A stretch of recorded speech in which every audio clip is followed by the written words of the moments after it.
Bom dia. Que leio alguns versículos. Na verdade, eu vou citar alguns versículos que se encontram no livro do Êxodo, no capítulo 21, versículo 1 a seguir. Eu vou ler, na verdade, capítulo 21, que diz assim: Estes são os estatutos que lhes proporás. Se comprares um servo hebreu, 6 anos servirá, mas no 7º ano sairá forro de graça, e entrou como seu, se entrou no seu, entrou só com o seu corpo, só com o seu corpo sairá. Se ele era homem de casa, sairá sua mulher com ele. Se o seu senhor lhe houver dado uma mulher, ele lhe houver dado filho ou filha, a mulher e seus filhos será do seu senhor, e ele sairá só com o seu corpo.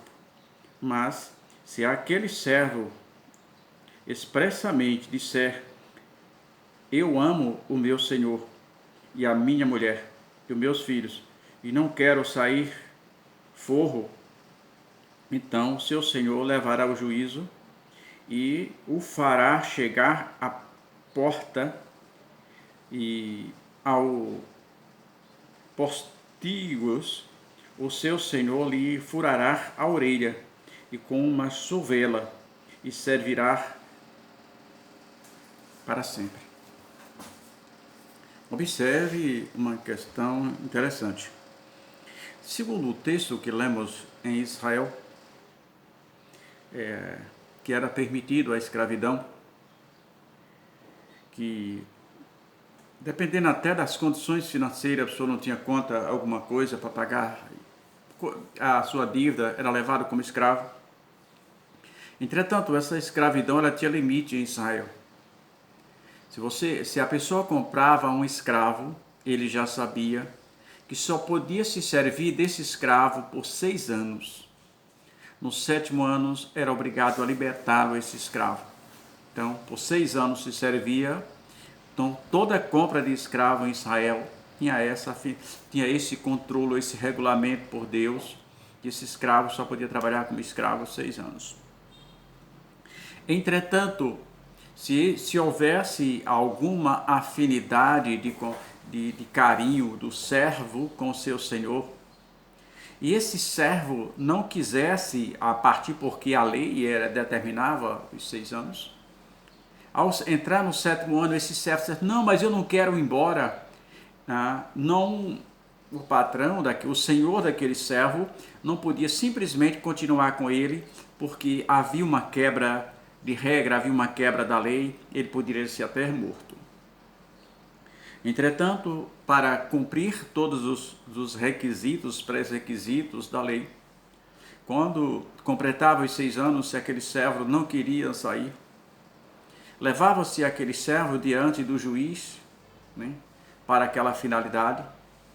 E lá o servo decidia se queria sair ou não. Se não, eu quero ficar com meu senhor, é uma pessoa boa, não tenho para onde ir, essa casa é melhor.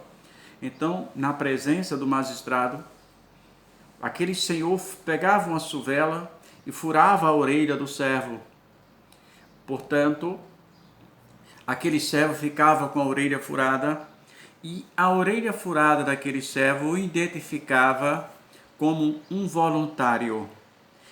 Identificava que ele estava trabalhando por livre e espontânea vontade.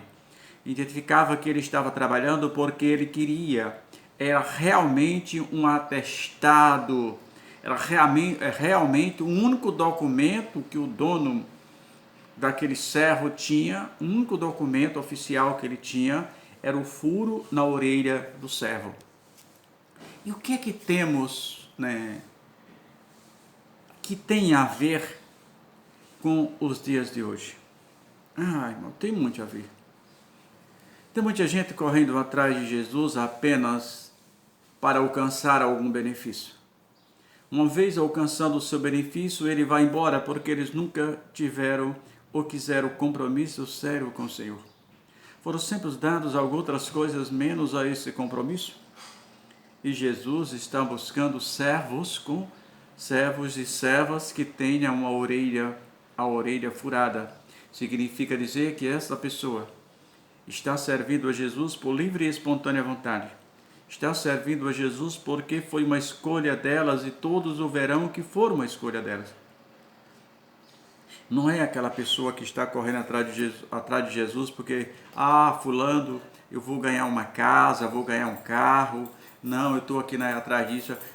Tome a chave da casa, tome a chave do carro. Não, essa pessoa está servindo a Jesus, ao seu Senhor, por livre e espontânea vontade. Ele quer servir ao Senhor, ele quer caminhar com o Senhor, ele quer ouvir o Senhor, ele quer aprender do seu Senhor. Porque o silêncio de Deus vale muito mais do que as palavras dos maiores filósofos da história.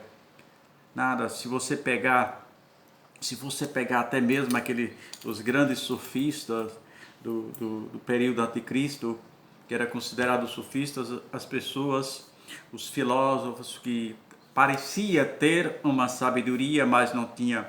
Ele usava certos recursos para a contestação de alguma matéria, mas na verdade eles não tinham como contestá-lo. Então, mas se você pegar todos eles, se você pegar Sócrates, depois Platão, Aristóteles, enfim, todas essas pessoas, nada deles pode te dar a verdadeira paz. Nenhum deles tem condições de te dar a verdadeira paz. Mas o servo da orelha furada fica aos pés de Jesus. Paulo aprendeu aos pés de Gamaliel, mas depois o verdadeiro, onde Paulo aprendeu mais foi nos pés de Jesus. Como nos pés de Gamaliel, Paulo aprendeu todas as regras da lei. Nos pés de Gamaliel, Paulo aprendeu todo o processo litúrgico. E nos pés de Jesus, Paulo aprendeu que o amor. Ele escreve em 1 Coríntios 13 que o amor suplanta tudo. Então, o servo da orelha furada, Jesus está procurando servos da orelha furada. Pessoas que sirvam a Ele por livre e espontânea vontade. Pessoas que sirvam a Ele como Sadraque, Mesaque e Abednego, que diz, olha, Senhor meu Rei, quando Ele diz, eu vou mandar tocar a buzina, o satélite, começa a falar que a relação de instrumentos musicais, o jovem diz, Senhor, né?